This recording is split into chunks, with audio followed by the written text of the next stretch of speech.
Bismillahirrahmanirrahim. Assalamualaikum warahmatullahi wabarakatuh.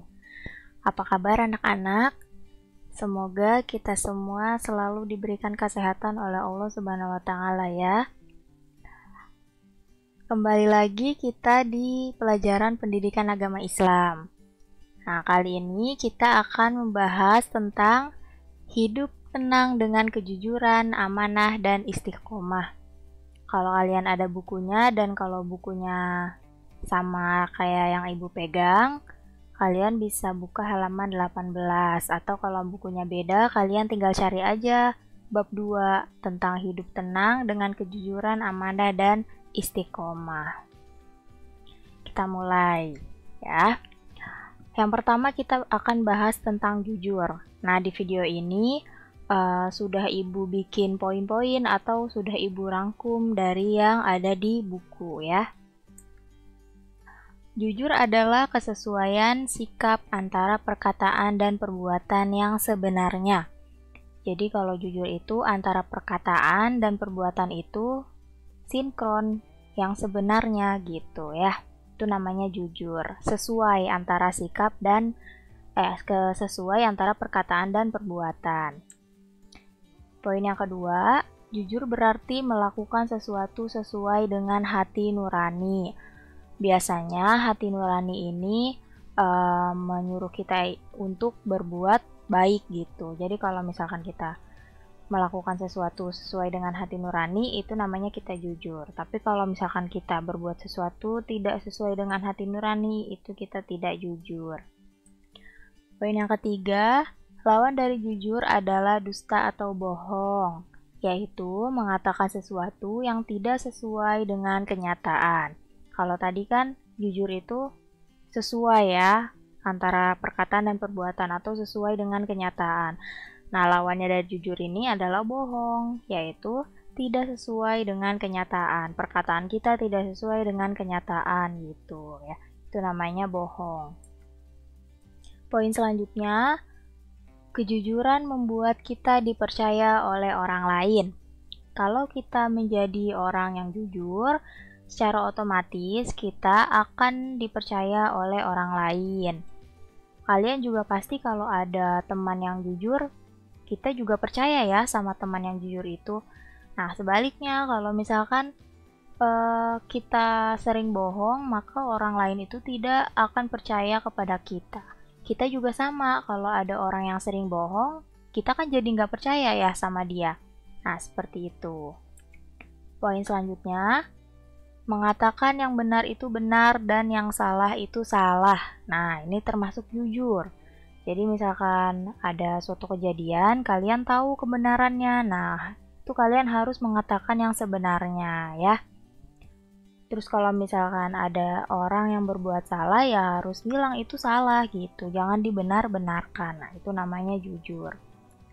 Poin selanjutnya, jangan mencampur adukan antara yang benar dan yang salah. Jadi kalau jujur itu ya udah yang benar-benar aja, nggak boleh dicampur antara yang benar dan yang salah. Tuh. Itu tentang jujur. Selanjutnya, hikmah dari perilaku jujur. Yang pertama, hikmah ini bisa disebut dengan manfaat ya. Jadi manfaat kita berperilaku jujur. Yang pertama, mendapatkan kepercayaan dari orang lain.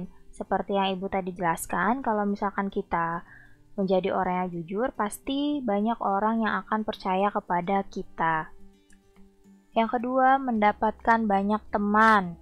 Nah, kalau misalkan kita jujur, pasti kan teman banyak yang senang ya sama kita. Nah, banyak yang mau temenan sama kita. Kebalikannya, kalau kita sering bohong, pasti banyak temen yang gak mau temenan sama kita. Hikmah yang ketiga, mendapatkan ketentraman hidup karena tidak memiliki kesalahan terhadap orang lain. Kalau misalkan kita jujur, pasti hidup kita itu tenang karena tidak ada yang ditutup-tutupi seperti itu ya. Itu tadi jujur. Sekarang kita bahas tentang amanah. Amanah artinya dapat dipercaya. Tapi beda dengan jujur ya.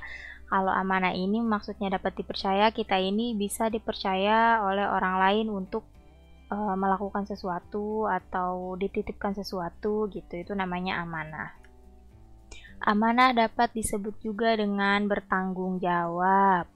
Kalau misalkan kita menjadi orang yang bertanggung jawab, itu artinya kita amanah. Tapi kalau kita tidak bertanggung jawab, maka kita disebut tidak amanah. Ada macam-macam amanah. Yang pertama ada amanah terhadap Allah Subhanahu wa taala. Contohnya, menjalankan perintahnya dan meninggalkan larangannya. Kalau misalkan kalian menjalankan perintahnya, misalkan kalian sering sholat, sering puasa, bayar zakat, sering sedekah gitu ya. Pokoknya sering ibadah, itu namanya kalian amanah terhadap Allah Subhanahu wa taala. Amanah yang kedua yaitu amanah terhadap sesama manusia. Nih, contohnya jika dititipi pesan atau barang, maka kita harus menyampaikannya kepada yang berhak. Misalkan kan sering ya kita, tolong ya bilangin ke si ini, kayak gini. Nah gitu, kalau misalkan kita menyampaikan kepada orangnya, itu artinya kita amanah terhadap sesama manusia. Atau misalkan dititipin barang, seringnya kan misalkan guru ya, nitipin buku gitu ke teman kita. Tolong kasih ya ini bukunya ke si ini. Nah, terus kita ngasih ke orangnya, itu namanya kita amanah terhadap sesama manusia. Amanah yang ketiga yaitu amanah terhadap diri sendiri. Memelihara dan menggunakan kemampuan. Jadi kita semua manusia pasti kan diberikan kemampuan oleh Allah ya, dan diberikan kemampuan dan kelebihan oleh Allah. Itu. Jadi kalau kita amanah terhadap diri sendiri ya kita memelihara kemampuan yang udah dikasih sama Allah dan menggunakan kemampuan yang sudah diberikan oleh Allah. Itu. Lanjut, hikmah atau manfaat dari perilaku amanah. Yang pertama, dipercaya orang lain, sama seperti jujur ya. Nah, kalau misalkan di sini kayak tadi, misalkan kita dititipin uang, terus pas uangnya diminta lagi, uangnya utuh gitu, nggak kita pakai, itu kan artinya kita amanah. Nah, orang lain pasti jadi percaya sama kita. Terus kalau misalkan dititipin pesan, terus kita sampaikan ke orangnya, itu juga orang pasti bakal percaya kepada kita. Seperti itu ya. Hikmah yang kedua, mendapatkan simpati dari semua pihak. Jadi semua pihak itu jadi simpati, senang sama kita gitu ya, karena kita itu amanah. Yang ketiga, hidupnya akan sukses dan dimudahkan oleh Allah. Nah, kalau misalkan kita amanah, insya Allah hidup kita akan dimudahkan oleh Allah Subhanahu wa taala. Nah, sekarang ada contoh perilaku amanah dalam kehidupan sehari-hari. Biar lebih gampang kalian memahami amanah ya, di sini ada contohnya nih. Yang pertama, menjaga titipan dan mengembalikannya seperti keadaan semula. Misalkan kita dititipin uang, seperti yang tadi Ibu contohkan ya, dititipin uang, terus saat diminta uangnya, kita kembaliinnya utuh. Kalau dititipin 5.000, berarti kita balikinnya 5.000 juga. Atau misalkan kita dititipin buku atau dititipin apa aja lah gitu ya. Nah, pas barangnya dikembaliin, barangnya itu seperti keadaan semula, itu namanya amanah. Tapi kalau misalkan barangnya pas dikembaliin tidak seperti keadaan semula, itu kita tidak amanah. Misalkan kita dititipin buku, terus kita perlu kertas, kita asal sobek aja tuh buku yang lagi dititipin ke kita. Terus pas dikembaliin kan kertasnya udah ada yang dirobek ya, bukunya udah ada yang dirobek kertasnya. Nah, itu tidak amanah karena dikembaliinnya itu tidak dalam seperti keadaan semula, seperti itu. Contoh yang kedua, menjaga rahasia.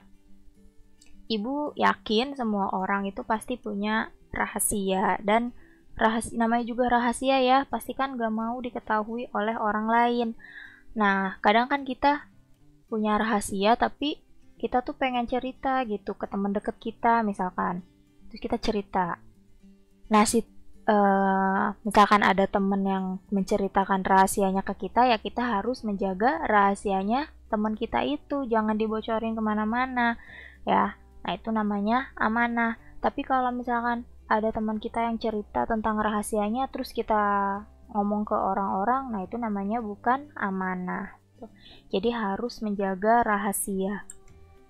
Contoh yang ketiga, tidak menyalahgunakan jabatan.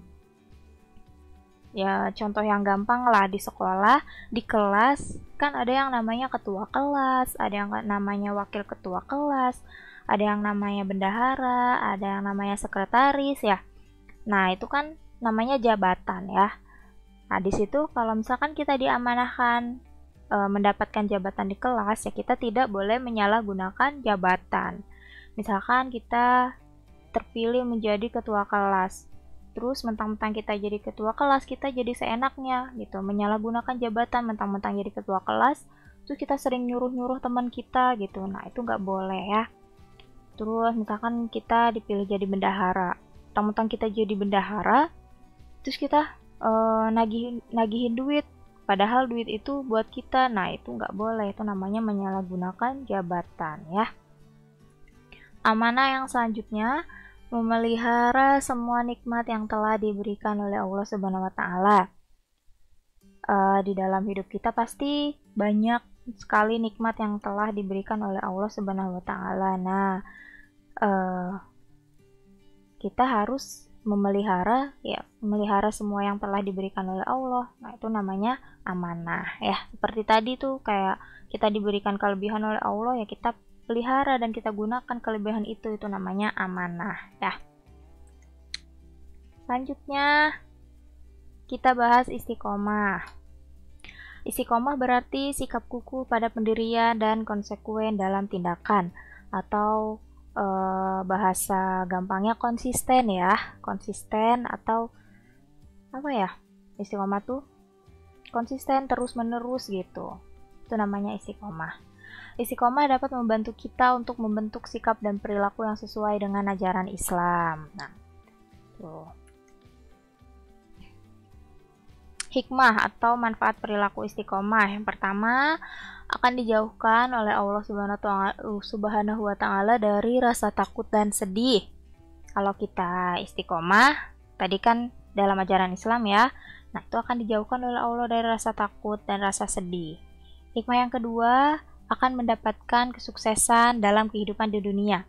Karena kan orang istiqomah itu dia rajin gitu ya, konsisten, rajin, ulet. Nah, itu maka dia akan mendapatkan kesuksesan karena dia istiqomah, dia rajin gitu. Yang ketiga, akan selalu dilindungi oleh Allah Subhanahu wa Ta'ala. Insyaallah ya, kalau kita istiqomah di jalan Allah, maka Allah akan melindungi kita. Nah, di sini ada contoh perilaku istiqomah dalam kehidupan sehari-hari. Yang pertama, selalu menjalankan perintah Allah dan menjauhi larangannya. Kalau misalkan kita ingin disebut orang yang istiqomah, maka selalu menjalankan perintah Allah. Jangan jarang-jarang gitu, kayak sholat. Sholat kan 5 waktu sehari ya. Nah, kalau kita mau disebut istiqomah, ya kita sholat setiap hari 5 waktu. Kalau misalkan kita sholatnya kadang sehari cuma 3 kali, kadang sehari cuma 4 kali, kadang full 5 kali tuh. Nah, itu namanya belum istiqomah. Yang kedua, melaksanakan sholat tepat pada waktunya. Nah, ini yang paling susah ya. Kalau misalkan udah terdengar suara azan, langsung sholat. Nah, itu namanya sholat tepat pada waktunya. Itu bisa dibilang orang yang istiqomah. Yang ketiga, belajar terus-menerus hingga paham. Apa sih ya pelajaran yang paling susah tuh buat anak sekolah tuh? Biasanya kalau ibu tanya tuh matematika. Ya, contoh ya, misalkan matematika kan susah. Nah, kita bisa istiqomah, gimana caranya? Ya kalau misalkan kita nggak ngerti matematika, kita belajar terus-menerus, nggak boleh menyerah gitu. Harus terus belajar, terus sampai kita paham. Pokoknya nggak boleh berhenti lah istilahnya. Terus-menerus, itu namanya istiqomah. Contoh yang keempat, selalu menaati peraturan. Peraturan kan ada di mana-mana ya, termasuk di sekolah juga pasti ada peraturan. Nah, kita harus selalu menaati peraturan. Ada di sekolah, misalkan peraturan ada di sekolah, setiap upacara harus pakai topi, itu dasi. Nah, itu berarti setiap upacara kalian harus pakai topi, pakai dasi. Kalau misalkan bolong-bolong gitu. Misalkan minggu ini, upacara minggu ini topinya dipakai. Upacara selanjutnya topinya ketinggalan, gak dipakai. Nah, itu namanya belum istiqomah ya. Contoh selanjutnya, selalu menjalankan kewajibannya dengan rasa senang dan nyaman. Jadi, istiqomah tuh tidak dilaksanakan dengan terpaksa, tapi dilaksanakannya dengan rasa senang. Nah, itu namanya istiqomah. Oke, cukup sekian materi kita kali ini. Mudah-mudahan kalian paham apa yang Ibu jelaskan ya. Kalau misalkan belum paham, kalian bisa memutar video ini berulang-ulang atau langsung tanya ke Ibu. Itu boleh ya. Sekian dari Ibu. Wassalamualaikum warahmatullahi wabarakatuh.